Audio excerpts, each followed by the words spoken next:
Good morning everyone. आज है 17 नवंबर और आज की इस वीडियो में हम 17 नवंबर से रिलेटेड करंट अफेयर्स के जितने भी इंपॉर्टेंट क्वेश्चन बन सकते हैं वो सारे के सारे इस वीडियो में हम डिस्कस करने वाले हैं। सो आपसे एक ही रिक्वेस्ट है कि वीडियो में पूरी पेशेंस के साथ एंड तक बने रहिएगा। एंड वीडियो के एंड में मैं आपसे कुछ क्वेश्चन भी पूछूंगा जिसका आंसर आपको इसी वीडियो के नीचे कमेंट बॉक्स में कमेंट करके देना है। एंड हाँ, अगर आपको ये वीडियो थोड़ी सी भी हेल्पफुल लगे तो वीडियो को लाइक और चैनल को सब्सक्राइब करते हुए जाइएगा ताकि आने वाले समय में आपको इस वीडियो पे, इस चैनल पे इसी तरह के और भी पावरफुल कंटेंट्स देखने को मिलती रहे। सो आइए अब बिना टाइम वेस्ट किए हुए वीडियो स्टार्ट करते हैं। जैसा कि कल हमने पढ़ा था, शरत कमल अंचता को मेजर ध्यानचंद खेल रत्न 2022 देने की घोषणा की गई। केंद्रीय ऊर्जा मंत्री राजकुमार सिंह ने हाल ही में green energy open access portal launch किया है जिसका उद्देश्य देश में रिन्यूएबल एनर्जी की खरीद को बढ़ावा देना है। केंद्र सरकार जनवरी 2023 में वाराणसी से डिब्रूगढ़ के बीच दुनिया की सबसे लंबी लग्जरी क्रूज शुरू करने जा रही है। वरिष्ठ आईएएस अधिकारी गौरव द्विवेदी को प्रसार भारती के सीईओ के पद पर नियुक्त किया गया। रिलायंस जियो हाल ही में देश की सबसे मजबूत टेलीकॉम ब्रांड बन गया। नताशा पार्क मुसर हाल ही में स्लोवेनिया की पहली महिला राष्ट्रपति चुनी गई। कृषि मंत्रालय द्वारा ग्लाइकोफॉसेट जो एक खरपतवार नाशक होता है नामक शाकनाशी के उपयोग पर प्रतिबंध लगा दिया गया। तमिलनाडु को अपना 17वां वन्यजीव अभ्यारण्य मिला जिसका नाम कावेरी दक्षिण वन्यजीव अभ्यारण्य है।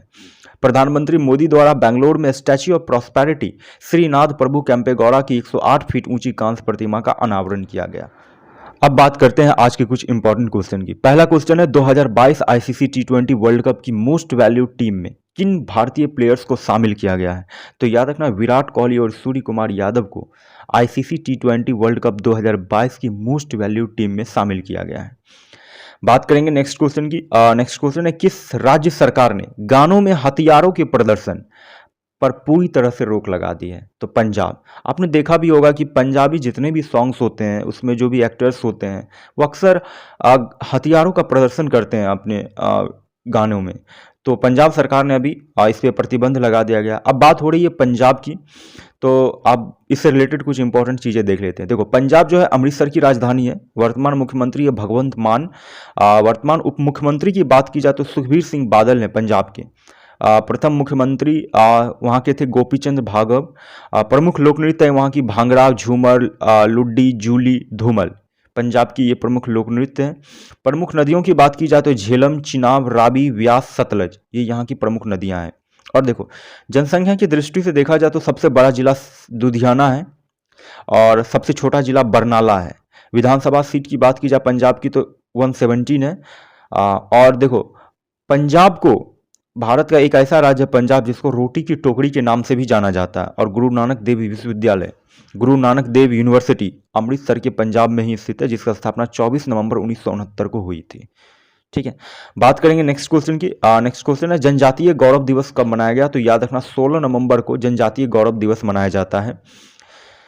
ठीक है, और अभी तक देखते हैं इंपॉर्टेंट नवंबर में अभी तक कौन कौन से इंपॉर्टेंट डे को हमने सेलिब्रेट किया है। देखो, 1 नवंबर को सबसे पहले मनाया गया केरल के साथ साथ कर्नाटक, आंध्र प्रदेश, छत्तीसगढ़, पंजाब, हरियाणा, मध्य प्रदेश, चंडीगढ़, लक्षद्वीप और पुडुचेरी इन सभी राज्यों और केंद्र शासित प्रदेशों ने अपना स्थापना दिवस मनाया।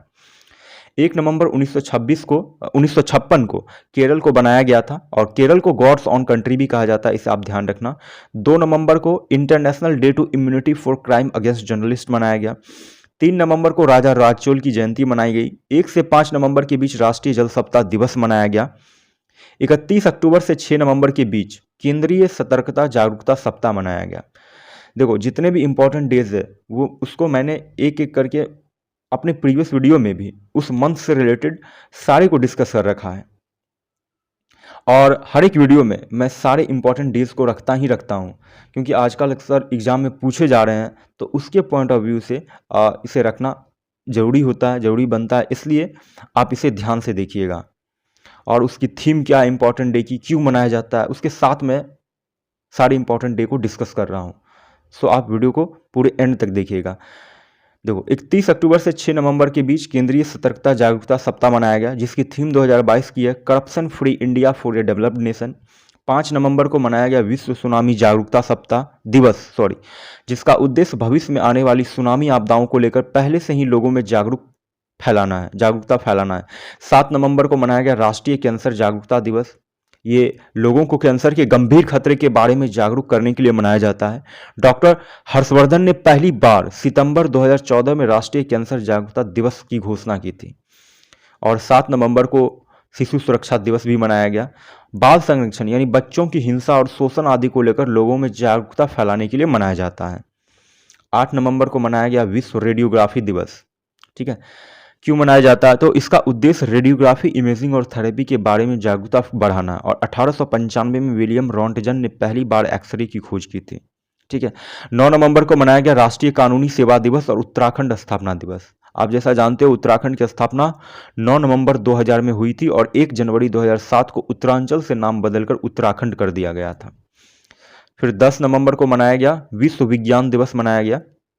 ये शांति और विकास के लिए मनाया जाता है, जिसकी थीम 2022 की सतत विकास के लिए बुनियादी विज्ञान। 11 नवंबर को राष्ट्रीय शिक्षा दिवस मनाया गया, नेशनल एजुकेशन डे। इसकी शुरुआत 2008 में हुई थी। भारत के पहले शिक्षा मंत्री थे मौलाना अबुल कलाम आज़ाद। उन्हीं की जयंती के शुभ अवसर पर हम 11 नवंबर को राष्ट्रीय शिक्षा दिवस मनाते हैं और उनकी एक बुक है इंडिया विंस फ्रीडम। ठीक है, 12 नवंबर को मनाया गया विश्व निमोनिया दिवस। इसकी शुरुआत 12 नवंबर 2009 को हुई थी और ये निमोनिया रोग से निपटने तथा लोगों में जागरूकता फैलाने के लिए मनाया जाता है। ठीक है, जिसकी थीम 2022 की निमोनिया को रोकने के लिए चैंपियंस की लड़ाई। 13 नवंबर को विश्व दयालुता दिवस मनाया गया, जिसकी थीम 2022 की है जब भी संभव हो दयालु बने। इस दिवस की शुरुआत 2009 में सिंगापुर में हुई थी, इसे आप ध्यान रखना। ठीक है, 14 नवंबर को फिर बाल दिवस मनाया गया। जैसा कि जानते हो ये बाल दिवस जो है भारत के प्रथम प्रधानमंत्री थे पंडित जवाहरलाल नेहरू। उन्हीं की जयंती के अवसर पर मनाते हैं, क्योंकि वो बच्चों से काफ़ी प्यार किया करते थे। इसी को हम उनकी जयंती के रूप में बाल दिवस के रूप में मनाते हैं। 14 नवंबर को भी विश्व मधुमेह दिवस मनाया गया, जिसकी थीम जो 2022 की है कल की रक्षा के लिए शिक्षा। 1991 में अंतर्राष्ट्रीय मधुमेह संघ और वर्ल्ड हेल्थ ऑर्गेनाइजेशन द्वारा इस दिन को घोषित किया गया था। ठीक है, जिसका उद्देश्य मधुमेह के प्रति लोगों को अपनी जीवन शैली में बदलाव करने के लिए प्रोत्साहित करना तथा इस बीमारी के बारे में जागरूकता फैलाना है। 15 नवंबर को झारखंड स्थापना दिवस मनाया गया। 15 नवंबर 2000 को ही बिहार से अलग होकर एक नया राज्य झारखंड का निर्माण हुआ था। 16 नवंबर को जनजातीय गौरव दिवस मनाया गया। इस दिन की शुरुआत प्रधानमंत्री मोदी द्वारा 10 नवंबर 2021 को की गई थी, याद रखना, जनजातीय गौरव दिवस की शुरुआत।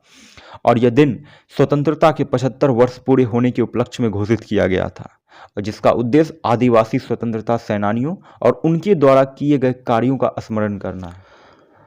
अब बात करेंगे नेक्स्ट क्वेश्चन की। नेक्स्ट क्वेश्चन है, हाल ही में किसे सत्यजीत रे लाइफ टाइम अचीवमेंट अवार्ड देने की घोषणा की गई है? तो याद रखना, कार्लोस सौरा को अभी हाल ही में ये सत्यजीत रे लाइफ टाइम अचीवमेंट अवार्ड दिया जाएगा। ये Spanish film director, photographer and writer हैं। इंटरनेशनल फिल्म फेस्टिवल का मैंने प्रीवियस वीडियो में भी आपको बताया है कि इंटरनेशनल फिल्म फेस्टिवल का 53वां एडिशन जो है गोवा के पणजी में 20 से 28 नवंबर 2022 के बीच आयोजित किया जा रहा है। ठीक है, याद रखना आप इसे। बात करेंगे नेक्स्ट क्वेश्चन की। नेक्स्ट क्वेश्चन है, राष्ट्रपति द्रौपदी मुर्मू द्वारा किसे राष्ट्रीय फ्लोरेंस नाइटिंगेल अवार्ड 2021 से सम्मानित किया गया?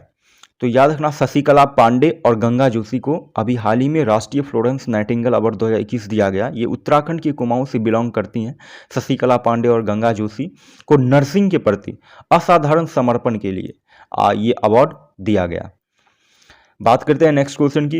नेक्स्ट क्वेश्चन है, किस राज्य के पर्यटन ने लंदन में आयोजित वर्ल्ड ट्रैवल मार्ट में प्रतिष्ठित जिम्मेदार पर्यटन वैश्विक पुरस्कार प्राप्त किया? तो केरल पर्यटन द्वारा यह अवार्ड अभी हाल ही में प्राप्त किया गया है।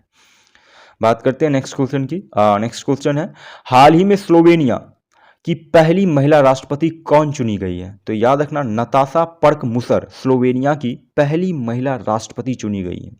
इंपॉर्टेंट क्वेश्चन है, आप इसे ध्यान रखिएगा।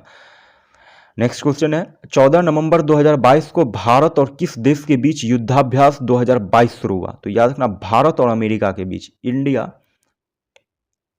इंडिया एंड यूएसए के बीच ये शुरू किया गया है। बात करते हैं नेक्स्ट क्वेश्चन की। नेक्स्ट क्वेश्चन है, किस भारतीय मूल को Australian of the year award 2022 से सम्मानित किया गया? तो याद रखना, अमर सिंह को अभी हाल ही में ऑस्ट्रेलियन ऑफ द ईयर 2022 से सम्मानित किया गया है। नेक्स्ट और इस वीडियो का लास्ट क्वेश्चन है, 19 नवंबर से 6 दिसंबर 2022 तक किस राज्य में अंतर्राष्ट्रीय गीता महोत्सव का आयोजन किया जाएगा? तो याद रखना ये हरियाणा में किया जा रहा है 19 नवंबर से 6 दिसंबर 2022 के बीच अंतर्राष्ट्रीय गीता महोत्सव। अब बात हो रही है हरियाणा की, तो हरियाणा से रिलेटेड कुछ इंपॉर्टेंट चीज़ें जान लेते हैं। देखो, हरियाणा की राजधानी है चंडीगढ़, वर्तमान मुख्यमंत्री है यहाँ के मनोहर लाल खट्टर, स्थापना हुई थी 1 नवंबर 1966, कुल जिले हैं 22, प्रथम राज्यपाल थे यहाँ के धर्मवीरा, प्रथम मुख्यमंत्री थे भगवत दयाल शर्मा। क्षेत्रफल की दृष्टि से देखा जाए तो भारत में हरियाणा का स्थान 21वां है। सर्वाधिक क्षेत्रफल वाला जिला देखा जाए तो सिरसा, और सबसे कम साक्षरता वाला जिला फरीदाबाद है। राजकीय खेल कुश्ती है, राजकीय पशु काला मृग है। और अभी हाल ही में देखो, हरियाणा चिकित्सा गौरव अवार्ड से डॉक्टर राजीव चौहान को सम्मानित किया गया। और हरियाणा के किस यूनिवर्सिटी में महर्षि वाल्मीकि प्रदेश की पहली शोध पीठ बनेगी? तो याद रखना वो यूनिवर्सिटी है महर्षि वाल्मीकि संस्कृत यूनिवर्सिटी पर पहली शोध पीठ बनने जा रही है। और हाल ही में हरियाणा की जनता जननायक पार्टी जजपा ने एक बूथ एक सखी मुहिम का आगाज करने का फैसला लिया। और हरियाणा सरकार द्वारा चिराग योजना की शुरुआत की गई है, जिससे सरकारी और निजी स्कूलों में, गवर्नमेंट एंड प्राइवेट स्कूलों में पढ़ने वाले आर्थिक रूप से कमजोर वर्ग के छात्रों को मुफ्त शिक्षा प्रदान की जाएगी। चिराग योजना, इस योजना को आप याद रखना। यह हाल फिलहाल के ही कुछ करंट स्कीम्स हैं जो हरियाणा में भी चल रही हैं। और हरियाणा के राखीगढ़ी में याद रखना आप, हड़प्पा संस्कृति पर दुनिया का सबसे बड़ा संग्रहालय म्यूजियम बनाया जाएगा। हरियाणा के मनजीत सिंह उत्तरी आयरलैंड से स्कॉटलैंड तक 36 किलोमीटर स्विमिंग करने वाले एशिया के पहले पैरा तैराक बन गए। और करनाल में हरियाणा का पहला आधुनिक शौचालय बनाया गया। नीलावली गांव हरियाणा का पहला कैशलेस गांव बन गया। नीलावली गांव कैशलेस गांव, ठीक है। मेजर होशियार सिंह जो है हरियाणा के एकमात्र परमवीर चक्र विजेता हैं। कल्पना चावला भी जो अंतरिक्ष में जाने वाली प्रथम महिला थी, वो हरियाणा से ही बिलोंग करती हैं। संतोष यादव एवरेस्ट पर चढ़ने वाली पहली महिला थी, ये हरियाणा से ही बिलोंग करती हैं। हाल ही में हरियाणा के मुख्यमंत्री द्वारा ई उपहार पोर्टल और सीएम डैशबोर्ड को लॉन्च किया गया, ठीक है। इससे रिलेटेड इतनी चीज़ें आप याद रखिएगा। अब बात करते हैं आज के क्वेश्चन ऑफ द डे के बारे में। आज का पहला क्वेश्चन है आप लोगों के लिए, नो मनी फॉर टेरर की मेजबानी कौन सा देश करने जा रहा है? एंड सेकंड क्वेश्चन है, भारत की पहली निजी तौर पर विकसित किए गए रॉकेट का क्या नाम है? दोनों क्वेश्चन मैंने अपने प्रीवियस वीडियो में ऑलरेडी डिस्कस कर रखा है, सो अगर आपने उस वीडियो को नहीं देखा है तो वीडियो को जाकर देखिए। सो आपसे एक बात कहनी है आज कि आप लोगों के प्यार और सपोर्ट की वजह से हमने इस चैनल पे 100 वीडियोस का जो माइलस्टोन था वो कंप्लीट कर लिया है। एक बार अगेन आप लोगों का फिर से दिल से थैंक यू। आगे भी इसी तरह अपना सपोर्ट बनाए रखिएगा। सो अब तक जो आपने बनाए रखा उसके लिए वेरी वेरी थैंक यू आप सभी को। आगे भी इसी तरह बनाए रखना आप सब। सो बस यही कहना था आपसे। आज की इस वीडियो को बस यहीं तक रखते हैं। और जैसा कि जानते हो हमारे इस चैनल का नाम स्टडी एक आत्मकथा है। सो अगर आपने इस चैनल को अभी तक सब्सक्राइब नहीं किया तो चैनल को सब्सक्राइब कर लेना, ताकि आने वाले समय में आपको इसी तरह के और भी पावरफुल कंटेंट्स इस चैनल पे देखने को मिलती रहे। सो आज की इस वीडियो को यहीं तक रखते हैं। मिलते हैं कल फिर से एक नए वीडियो में। तब तक के लिए जय हिंद, जय भारत।